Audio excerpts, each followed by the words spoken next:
Hi everyone, good evening. Good evening ma'am.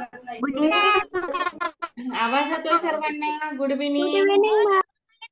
सर्वांचं good स्वागत evening आहे ma'am. Spark online classes good evening मध्ये. Ma'am. Good evening. Good evening. आवाज येतोय सर्वांना?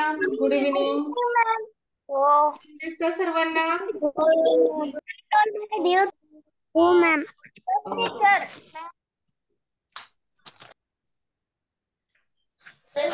बरं, काल आपण दिनदर्शिका हा टॉपिक पाहत होतो, बुद्धिमत्ता हा विषय पाहत होतो.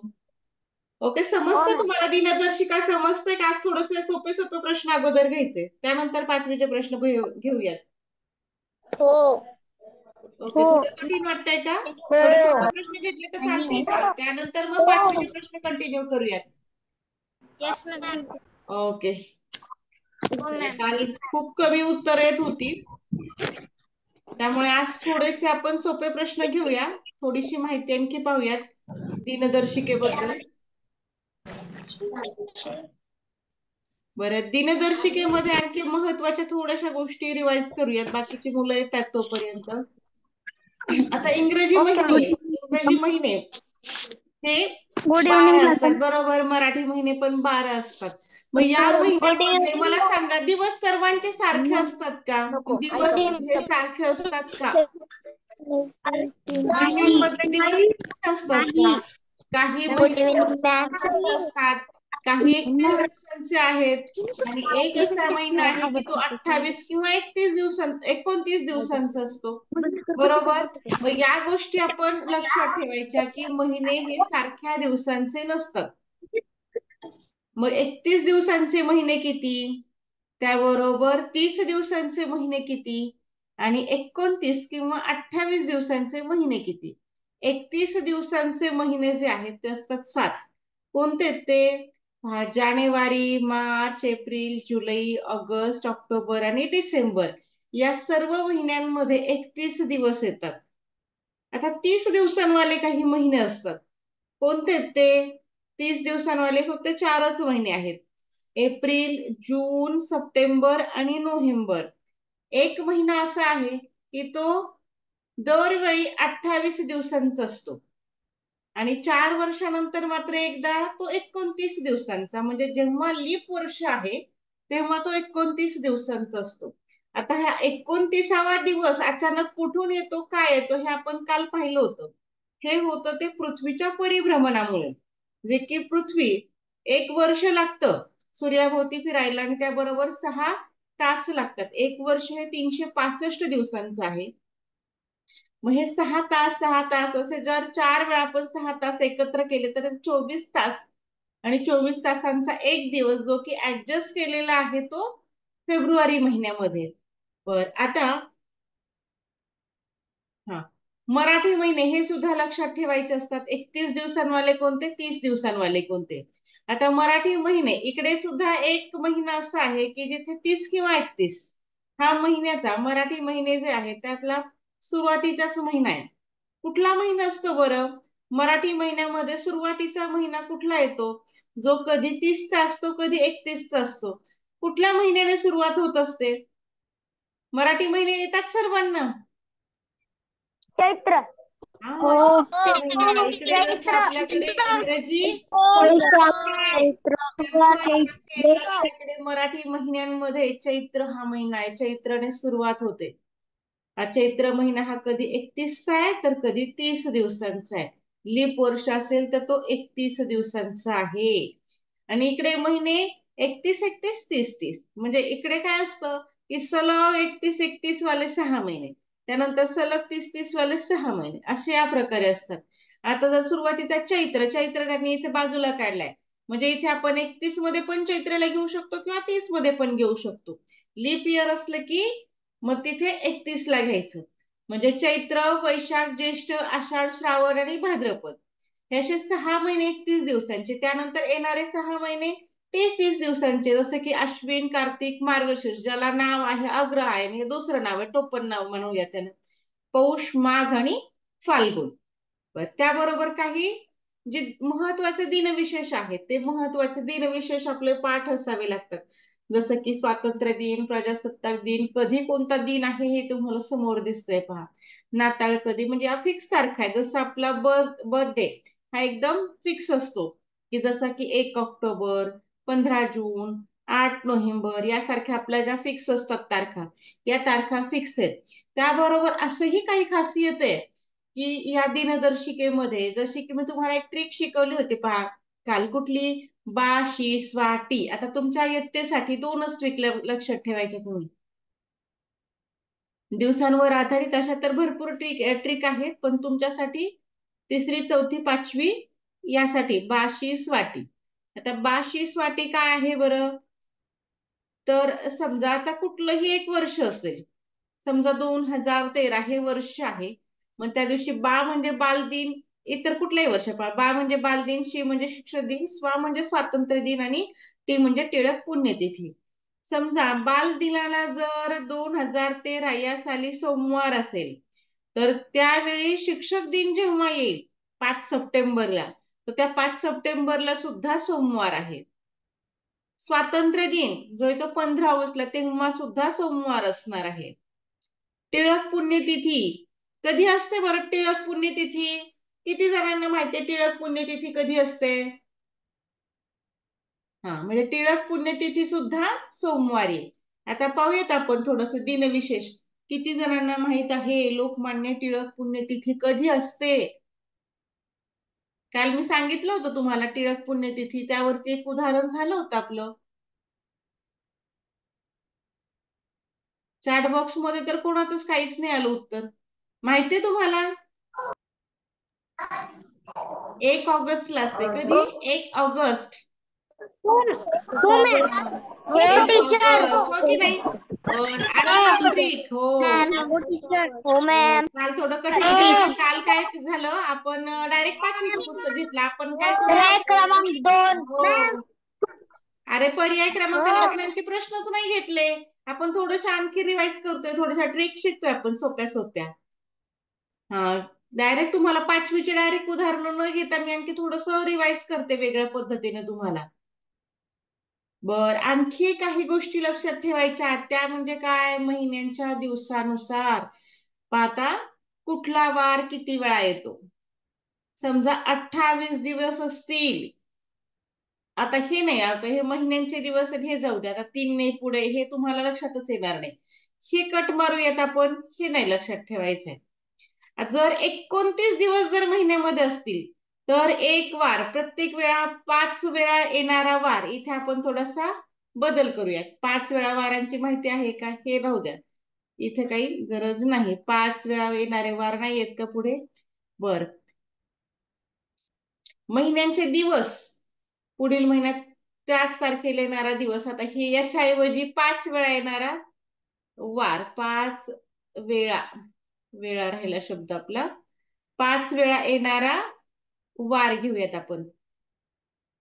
5 वेळा येणारा वार हे महत्वाचं आहे आपल्यासाठी.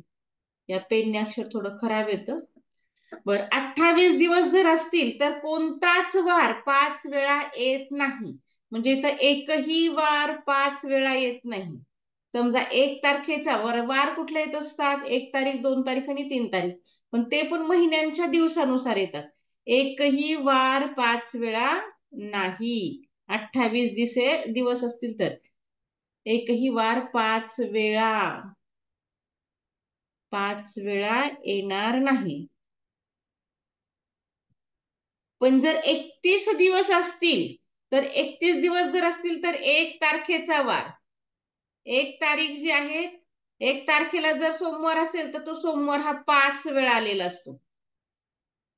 पेन थोडा चेंज करून घेऊयात. जर 30 दिवसांचे जर महिने असतील, 30 दिवसांचे महिने, ज्या महिन्यांमध्ये 30 दिवस आहेत, त्यावेळी 1 तारीख आणि 2 तारखेचा वार, 1 तारीख आणि 2 तारीख, इथे वर लिहू का म्हणजे लक्षात येईल. 1 व 2 तारखेचा वार हा 5 वेळा येतो. हा 5 वेळा येणार आहे. तर 31 दिवस, जसं की जानेवारी महिना आहे, डिसेंबर महिना आहे, ऑक्टोबर आहे, ऑगस्ट आहे, असे जे काही 31 दिवस असणारे 7 महिने आहेत, त्यांच्यामध्ये मग आता हे ते 1 ने पुढे, 2 ने पुढे, 3 ने पुढे हे नाही लक्षात येणार, पण हे लक्षात ठेवा. हे यापेक्षा हे महत्वाचं आहे. आता 1 तारखेचा वार, 2 तारखेचा वार आणि 3 तारखेचा वार हे वार 5 वेळा येतात. कुठला कुठला? 1 तारखेला जर सोमवार असेल, समजा सोमवार मग त्या महिन्यामध्ये 5 सोमवार असणार. 2 तारखेला मंगळवार आला तर त्या महिन्यामध्ये 5 मंगळवार असणार आहे. 3 तारखेला जर बुधवार आला तर त्या महिन्यामध्ये 5 वेळा बुधवार असणार आहे. म्हणजे प्रत्येक जण हा 5-5 वेळा, सोमवार 5 वेळा, मंगळवार 5 वेळा आणि बुधवार 5 वेळा. बर, आता आठवडा असतो 7 दिवसांचा, हे तर सर्वांना माहितीये. मग आता पुन्हा 8व्या दिवशी तोच वार येतो. आपल्याकडे नवीन तर काही वार नसतात पुढे. म्हणजे 1 तारखेचा जर वार, हे 1 मिनिट यांना थोडस स्किप करूया, थांब. समजा 1 तारखेचा वार जर सोमवार आहे, तर मग 1 मध्ये जर 7 मिळवले तर 8 होतात. म्हणजे 8 तारखेला सुद्धा सोमवार असणार आहे. 8 मध्ये पुन्हा 7 मिळवले म्हणजे 15 तारखेला सुद्धा सोमवार असणार आहे. 15 मध्ये पुन्हा 7 मिळवले म्हणजे 22 तारखेला सुद्धा सोमवार आहे. त्यानंतर यामध्ये पुन्हा 8 मिळवले तर 30 होतात. सॉरी, 7 मिळवले तर 29 होतात. आपल्याला 7-7 मिळवायचे. बोलण्याच्या नादात आठवडा म्हटलं की 8 घेतले आपण. हा, आता इथे पुन्हा 29 होतात. म्हणजे या सर्व तारखांना सोमवार सोमवार सोमवार. 1 तारखेला जो वार असतो तोच 8ला, तोच 15ला, तोच 22ला आणि तोच 29ला. बर, हे लक्षात आलं तुम्हाला? जसं की आता 2 तारीख घेतली की 2 तारखेला जो वार आहे तोच 9 तारखेला, तोच 16ला, तोच 23ला आणि तोच 30ला असणार आहे. यानुसार म्हणजे प्रत्येक आठवड्याला तोच वार पुन्हा परत होत असतो. हे माहिती ना सर्वांना? का रिपीट कोणाकडे होतात असं रिपीट रिपीट वेगळे वार येतात नवीन? आपल्याकडे 7च वार असतात, बरोबर ना? असंच होतं ना? Yes or no? Yes. चालू तुम्हाला? हो, हो. समजावं तुम्हाला असं सोपं गणित आहे. आता सोपे सोपे गणित हो शिकूयात. समजा, मॅम. हो मॅम. बर मी एक उदाहरण देतो तुम्हाला. आता अशी जी उदाहरण आहेत यांचा उपयोग कधी करायचा आणि भागाकार कधी करायचा, आता तुम्हाला त्याच महिन्यामध्ये किंवा 1-2 महिन्यांच्या फरकाने जर विचारलं आणि तुम्हाला भागाकारामध्ये बाकी किती, बाकीनुसार उदाहरण सोडवायलाच येत नाही, तर यानुसार तुम्ही उदाहरण सोडवू शकता. जसं की आता मी एक प्रश्न देते. 5 जानेवारी 5 जानेवारीला मंगळवार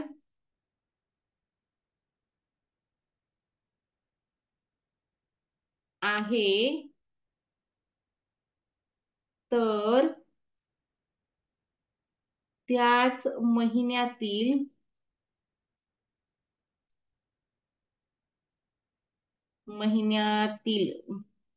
हा तील मधला ल बसलाच नाही तर आपण फक्त महिन्याला लिहू इथं. काहीतरी करू, हा ऍडजस्ट केली थोडीशी जागा. तर त्याच महिन्यातील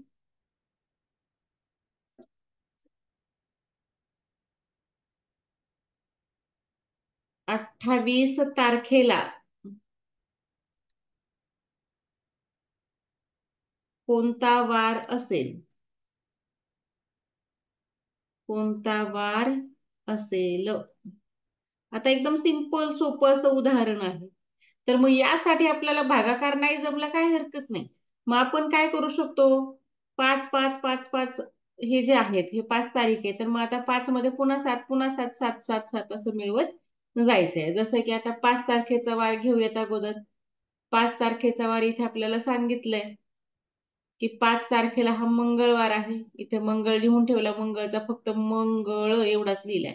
मग 5 मध्ये जर 7 मिळवले तर 12 तारीख होते. मग 12 मध्ये जर पुन्हा 7 मिळवले तर 19 होतात. 19 मध्ये जर पुन्हा 7 मिळवले तर 26 होतात. बरोबर. आणि आता आपल्याला कुठे जायचंय? 28 तारखे, म्हणजे आता 26 तारखेपर्यंत तर मंगळ आहे. हा मंगळ होता, हा पण मंगळ होता, हा पण मंगळ होता. आता राहिले पुढचे 2च वार, म्हणजे इथे 27 आणि 28. आता 27 तारखेचा वार लगेच तुम्हाला सांगता येणार आहे. मंगळवार नंतर 27 तारखेचा असणार आहे बुधवार आणि 28 तारखेचा आला गुरुवार. म्हणजे 28 तारखेला आला गुरुवार. इथे भागाकार वगैरे करण्याची गरज पडली नाही.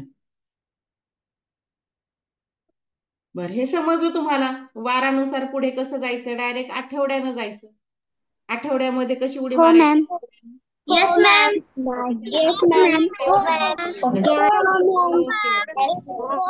आज आता आपण थोडीशी सोप्या उदाहरणांकडे जाऊया, त्यानंतर थोडीशी कठीण उदाहरणं. ओके, चला पाहूया उदाहरणं कशी असतात. माईक बंद ठेवा सर्वांनी.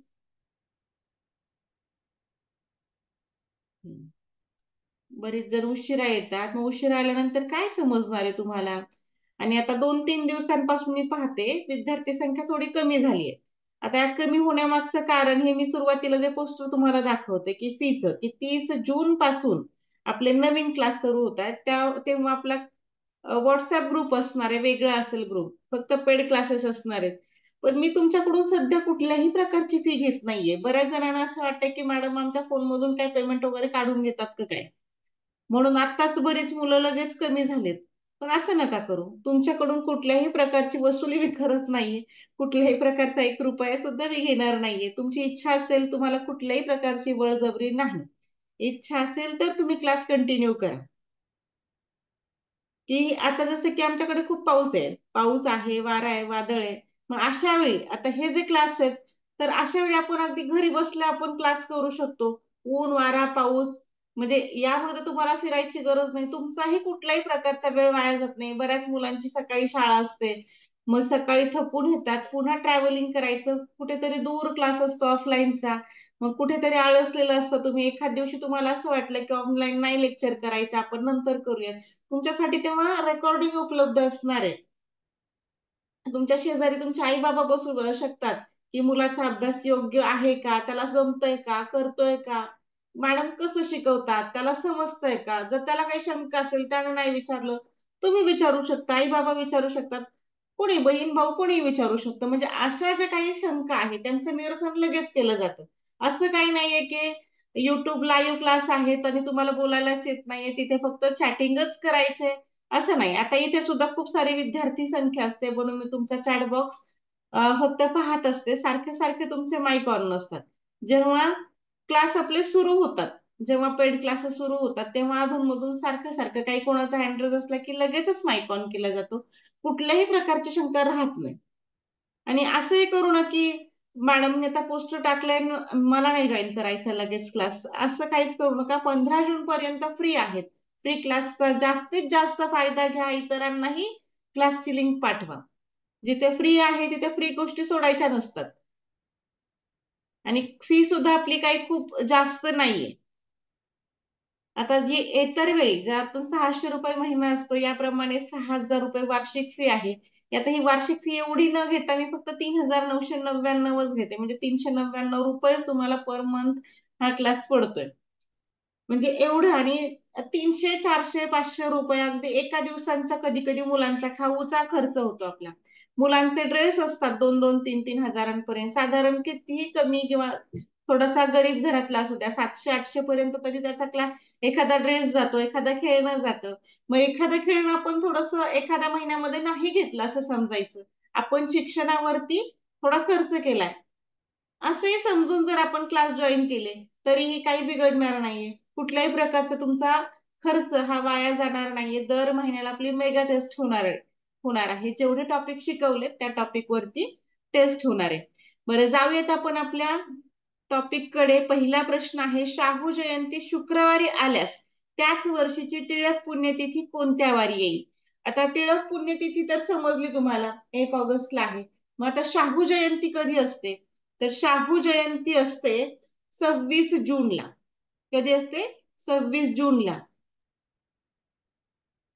आता 11 जून आहे, म्हणजे याच महिन्यामध्ये शाहू जयंती आहे. तर मी तुम्हाला सांगितलंय की 26 जूनला शाहू जयंती, म्हणजे 26 जूनला शुक्रवार आहे. तर त्याच वर्षीची टिळक पुण्यतिथी आहे 1 ऑगस्टला. म्हणजे आपल्याला 26 जून पासून ते 1 ऑगस्ट पर्यंत जायचंय.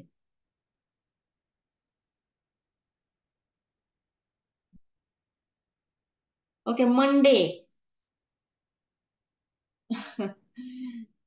पण मंडे इथे पर्यायामध्येच नाहीये ना, शनिवार. ओके, दियाचं उत्तर येते शनिवार, जे की अगदी बरोबर आहे.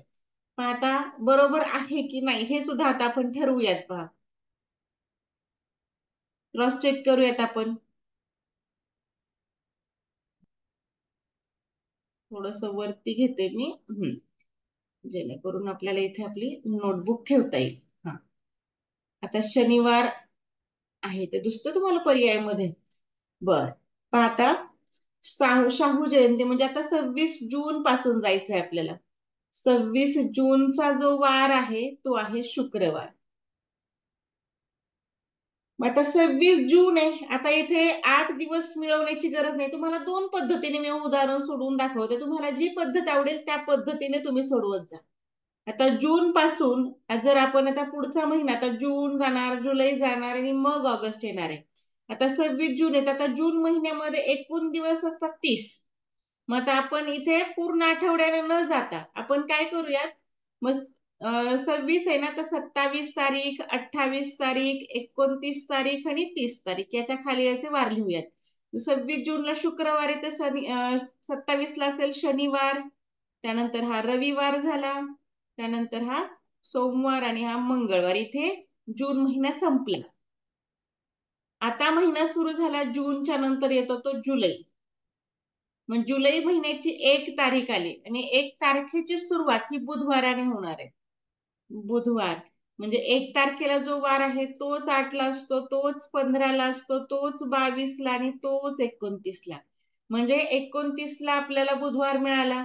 आता इथे राहिले फक्त 2च दिवस. कुठले? 30 आणि 31 दिवस. 30 आणि 31. मग जिथे आपण दिवस कंप्लीट होत नाही ना असं करून घ्यायचंय. मग इथे बुधवार आहे ना, मग आता हा गुरुवार आणि मग हा शुक्रवार. बरोबर. आता जुलै महिना संपला, आता ऑगस्ट महिना लागला आणि टिळक पुण्यतिथी जी आहे तर ती ऑगस्टच्या सुरुवातीलाच असते, 1 ऑगस्टलाच. म्हणजे 1 ऑगस्टला जो आहे वार तो असणार आहे शुक्रवार. शेवट झाला तर इथे शनिवार असणार आहे, जे की आपलं उत्तर मिळालेलं आहे, शनिवार. बरोबर. आता ज्यांना ही पद्धत नाही समजत मग त्यांनी आणखी एक पद्धत वापरू शकतात. आता ही दुसरी मेथड तुम्हाला आणखी एक सांगते. भागाकाराची जी मेथड आपण शिकलोय की नाही, तर ती भागाकाराची मेथड पहा. जसं की आता जून महिन्यामध्ये किती दिवस शिल्लक राहिले, शिल्लक दिवस पुढे लिहून घ्यायचे. 26 दिवस तर गेले होते, मग आता राहिले 27, 28, 29 आणि 30. म्हणजे 30 तारखेपर्यंतचे हे 4 दिवस शिल्लक आहेत जून महिन्यामधले. इथे पुढे जे दिवस लिहिते ते शिल्लक दिवस लिहिते. जुलै महिन्यामध्ये 31 दिवस आहेत आणि ऑगस्टचा 1च दिवस घ्यायचा आहे. म्हणजे आता असे जे आहेत एकूण किती झाले? 5, 31 आणि 4, 35 आणि 1, 36. 36 दिवस झाले. मग या 36 दिवसांना आठवड्याने भाग द्या. आठवडा असतो 7 दिवसांचा. मग आता याला जर 7ने भाग दिला तर 7 5 35 होतो. बरोबर. बाकी जेवढी उरेल त्यानुसार जायचं. आता बाकी 1 उरली म्हणजे शुक्रवार प्लस 1 दिवस. जेवढी बाकी तेवढा प्लस दिवस करायचे. शुक्रवार प्लस 1 म्हणजे शनिवार. जर बाकी 2 असते तर शुक्रवार नंतरचे 2 दिवस. बाकी 3 असते तर शुक्रवारच्या नंतरचे 3 दिवस. हे समजलं? जी मेथड तुम्हाला समजेल त्या मेथडने जा. हे समजतंय नक्की तुम्हाला? हे नाही ना आता कठीण? हे सोपं वाटतं एकदम? हो मॅम. हो मॅम. ओके, हो पाचव्या मॅम. उदाहरणापेक्षा सोपं वाटतात ना हे? ओके, चालेल. मग जाऊया तशी थोडी सोपी उदाहरणं घेऊयात का? जायचं बाकीच्या उदाहरणांकडे? गुरुवारी येतो ना. ओके, घेऊया. काय नाही, ती सुद्धा खूप सोपी आहेत. ती सुद्धा खूप सोपी आहेत. फक्त मी 4थीची उदाहरणं घेतलेत आणि मग 5वीचे. काय करूयात, तुमचं थोडस लवकरच सुरू केलंय ना हे. आता फक्त डेमो क्लास असल्यामुळं थोडस लवकर सुरुवात केलेली. हा जो टॉपिक आहे थोडासा नंतरचा आहे आणि डेमो क्लासमध्ये आपण सर्वच सलग टॉपिक नाही घेत आणि पूर्णही टॉपिक नाही शिकवत मी. थोडेफार थोडेफार कुठेतरी सुरुवात करून एक तुम्हाला एक ओळख करून दिली जाते की या प्रकारचा अभ्यास असतो स्पर्धा परीक्षांना. म्हणून तुम्हाला कुठेतरी ओळख करून दिली जाते. पूर्ण टॉपिक घेतले जात नाहीत. नंतर मात्र जेव्हा 15 जून पासून आपला नवीन क्लास असेल, नवीन ग्रुप असेल, नवीन वेळ असेल आपल्या क्लासची, तेव्हा मात्र पूर्ण टॉपिक घेतला जातो, प्रत्येक प्रश्न घेतला जातो. कुठलाही प्रश्न तुमचा अर्धवट ठेवला जात नाही. जिथे जिथे मुलांना शंका आहे तिथे प्रत्येक मुलांची शंका ही क्लिअर केली जाते. प्रत्येक मुलांच्या शंकेचंही निरसन होतच. कुठल्याही प्रकारचा खोटेपणा किंवा एक आम्ही सांगतोय एक करतोय कसं कधीच होत नाही आपल्या क्लासमध्ये. आम्ही जेवढं करतो तेच सांगतो. आम्ही कधीच सांगत नाही की आम्ही आठवड्याला क्लास टेस्ट होणार आहे. कधीच होत नाही आपल्या क्लासमध्ये आठवड्याला टेस्ट. माझ्या क्लासची टेस्ट ही कधीतरी 15 दिवसांना किंवा महिन्याला होते. विनाकारण आपण तेवढे दिवस जर आठवड्याला टेस्ट घेतो तर आठवड्यातले 4 दिवस सुट्टीचे आणि आठवड्यातले 4 दिवस टेस्ट ह्या पूर्णपणे निघून गेलेले असतात. पण जर आपण मेगा टेस्ट घेतली तर आपला हा टॉपिक पण पूर्ण होता, 4 दिवस एक्स्ट्रा मिळतात आणि मेगा टेस्ट मध्ये आपल्याला जास्त प्रश्न पाहायला मिळतात. त्यावरती पूर्ण प्रश्न मी हे एक्सप्लेन पण करत असते. पूर्ण घटक वाईज आपली प्रश्नपत्रिका राहत असते. जे होतं तेच सांगते. ओके, चला आपण आता पुढचा प्रश्न पाहूयात. प्रश्न पहा. एका वर्षी शिक्षक दिन शुक्रवारी असेल तर त्या वर्षी बाल दिन कोणत्या वारी येईल?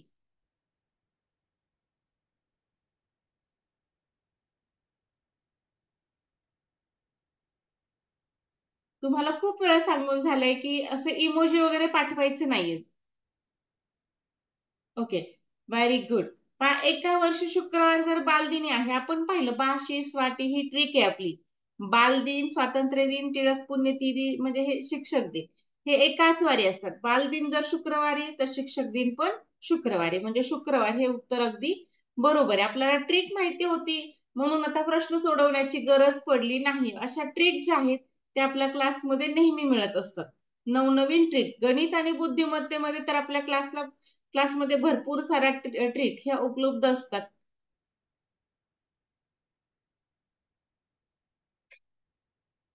पहा, 1 ऑगस्ट रोजी सोमवार होता तर त्याच वर्षातील नोव्हेंबर महिन्यात खालीलपैकी कोणता वार 5 वेळा येईल?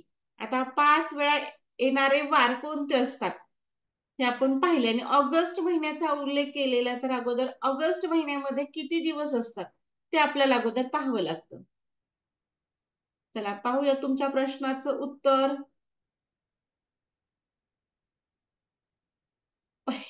ट्यूजडे. हा, श्रेयाचं बरोबर आहे. अगदी बरोबर, श्रेया साळवे बरोबर, ट्यूजडे. ओके, सोमवार येते. हा, 31 दिवस असतात. अगदी बरोबर आहे आरोही.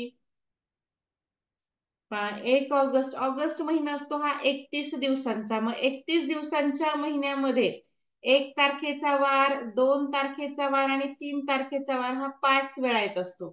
1 तारखेला जर सोमवार आहे तर सोमवार, मंगळवार आणि बुधवार हे वार 5 वेळा येतील. मग यांच्यामध्ये आता येणार का नाही हे विचारले. सोमवार होता तर त्याच वर्षातील नोव्हेंबर महिन्यात खालीलपैकी कोणता वार 5 वेळा येईल? मग आता नोव्हेंबर महिन्यामधले पण आपल्याला दिवस पाहावे लागतील. ऑगस्टने फक्त आपल्याला काय केलं, थोडीशी फसवणूक केली. मग आता आपल्याला नोव्हेंबर महिन्यामधले पण दिवस पाहावे लागतील. नोव्हेंबर महिन्यामध्ये एकूण दिवस किती येतात बरं? नोव्हेंबर महिन्यामधले एकूण दिवस किती असतात? 30 दिवस. अगदी बरोबर आहे, आराध्याचं उत्तर बरोबर आहे. हा, 30 दिवस आणि 30 दिवसांमध्ये होतं काय, 1 तारखेचा वार आणि 2 तारखेचा वार हे 5 वेळा येतात. मग आपला 5 वेळा येणारा वार, मग आता इथे कुठला सोमवार होता तर महिन्यातला येणारा वार तर सोमवार सोडून घ्यायचा, तो मंगळवारच, पर्याय 2.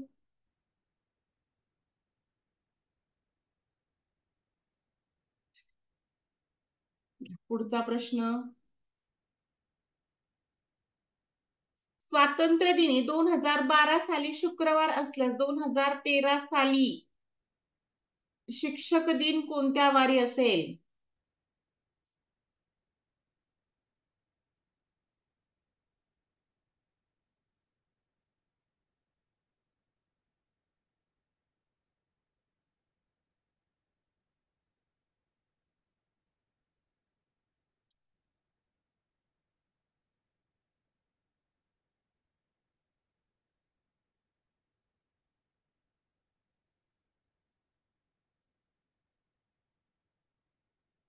आणि मागचा प्रश्न आणखी वेगळ्या पद्धतीने आपण सॉल्व्ह करू शकतो. तो पण तुम्हाला आणखी एक वेगळी ट्रिक सांगते कसा सोडवायचा.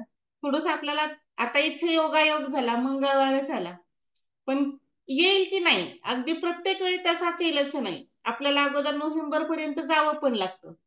ह्या प्रश्नाचं उत्तर नंतर मी पुन्हा एकदा मागचा प्रश्न तुम्हाला एक्सप्लेन करते.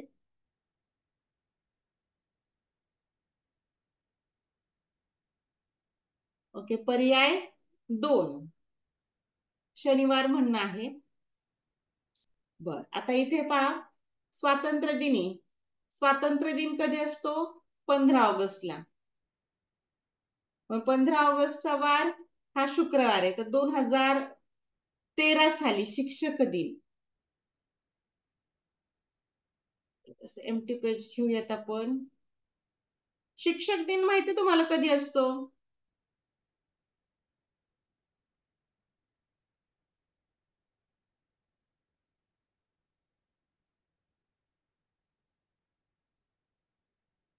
आणि आता आपण 22 वाटी पण गेलं, पाहिलं की नाही ट्रिक, म्हणजे त्याच वरती प्रश्न आहे हा.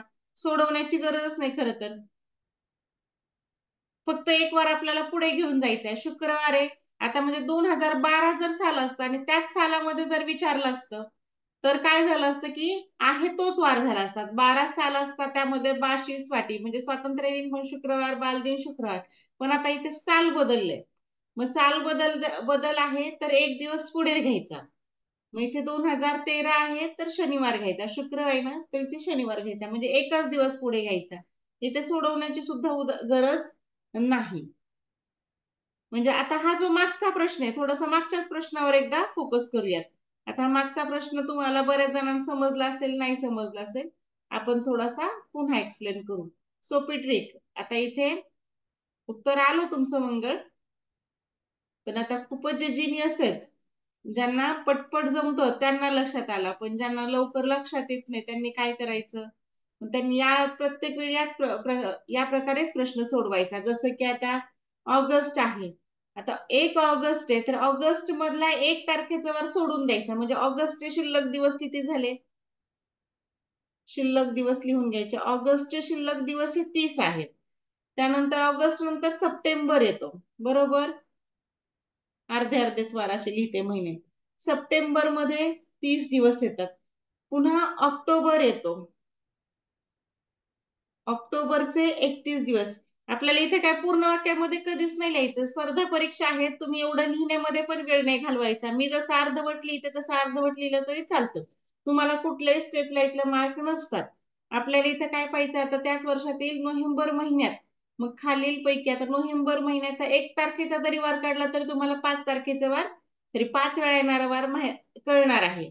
म्हणजे आता नोव्हेंबरचा वार, आता इथे जर आपण एवढेच जर दिवस घेतले, तर हे दिवस पहा किती येतात. नोव्हेंबरचा पण घेऊयात, म्हणजे तो वार तर असणारच आहे, तोच वार 5 वेळा येणार आहे आपला. म्हणजे 1 आणि 1 2, 3 3 6 आणि 3 9, 92 झाले. म्हणजे 92 ला जर तुम्ही 7 ने भाग दिला, तर तुम्हाला अपेक्षित वार मिळणार आहे. 1 तारखेचा आणि 2 तारखेचा वार हा 5 वेळा असणार आहे. आता इथे भागाकार करूयात. ज्यांना भागाकार येत नाही त्यांनी लक्ष द्या. 7 ने अगोदर 9 ला भागायचं आणि मग या 2 कडे जायचं. 7 1 7. लहान संख्या असावी लागते, मोठी संख्या घ्यायची नाही. 9 मधून 7 गेले, 2 राहिले, हा 2 पुन्हा खाली घेतला. पुन्हा 7 त्रिक 21, एक वार शिल्लक. म्हणजे आता नोव्हेंबरचा जो काही वार असणार, आपल्या इथे जो अपेक्षित वार होता सोमवार, मग सोमवार प्लस 1 करावं लागतं. जेवढी बाकी तेवढ्या वार, सोमवार प्लस 1 दिवस, म्हणजे काय झाला? मंगळवार. अशा प्रकारे आपलं मंगळवार हे उत्तर मिळालं, त्या दिवसानुसार. ओके, आता समजलंय सर्वांना? आता प्रश्न समजला का? Yes or no? हा प्रश्न कसा सोडवावा लागतो? ओके. किंवा आठवड्यानुसार, आपण जसं 8-8 दिवसानुसार पुढे गेलो की नाही, तसंही सोडवलं तरी चालतं. बरं, आता पुन्हा हेच प्रश्न पाहिजेत की जायचं आता या प्रश्नांकडे?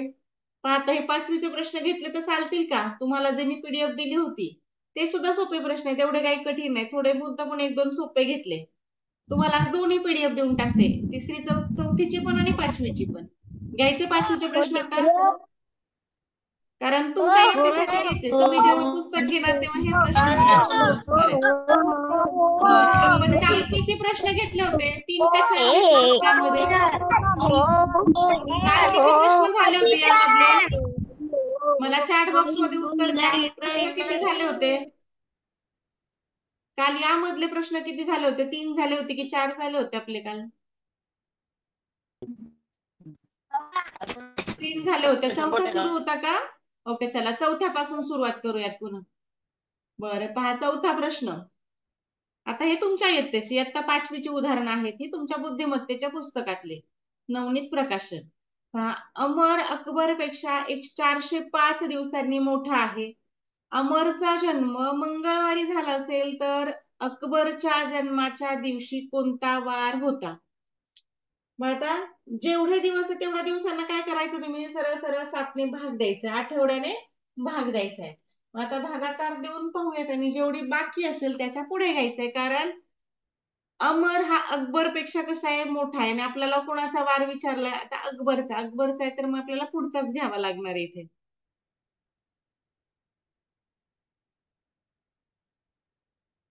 बर, पाहता 405 आहे, तर त्या 405 दिवसांना आपण भाग देऊयात 7ने. 7ने जर भाग दिला तर 7 5 40 मधून जर 35 ला कमी केलं तर 5 उरतात, हे 5 खाली घेतले. 7 7 49, 6 उरले. म्हणजे आता त्याचा जो जन्मवार आहे तो पाहून घ्यायचा आहे अगोदर. मंगळवार होता ना, मंगळवार प्लस 6 करायचे. मंगळ प्लस 6. मंगळवार नंतरचा 6वा दिवस, मंगळवार नंतरचा 6वा दिवस मोजा कुठला येतो? तो झाला सोमवार. जसं की आता पहिला आला बुध, गुरु, शुक्र, शनी, रवी आणि सोम. 6वा दिवस आला का? हा सोम, सोमवार. पर्याय क्रमांक 1 यानुसार सोडवा. सोमवार, रविवार नाही, सोमवार येणार. बर, काय होतं, आपल्याकडे वेळच खूप कमी असतो. आता सुद्धा शेवटचा फक्त 1.5 मिनिट राहिला, आणखी एक उदाहरण होईल आपलं. आता पुढचा प्रश्न पाहूयात. आता एकदा तुम्हाला ट्रिक माहिती झाली, सोपे प्रश्न पाहिले, हे सुद्धा खूपच सोपे आहेत, काही कठीण नाही. हे प्रश्न आता तुम्हाला लगेच सोडवता येणार आहेत. श्री वानखेडे यांनी शनिवार 30 जानेवारी 2016 पासून 45 दिवसांची रजा घेतली, तर ते कामावर पुन्हा कधी रुजू होतील? आता काही जण आता जॉईन होतात, त्यांना काय समजणार आहे? तुम्ही सुरुवातीपासून यायचंय.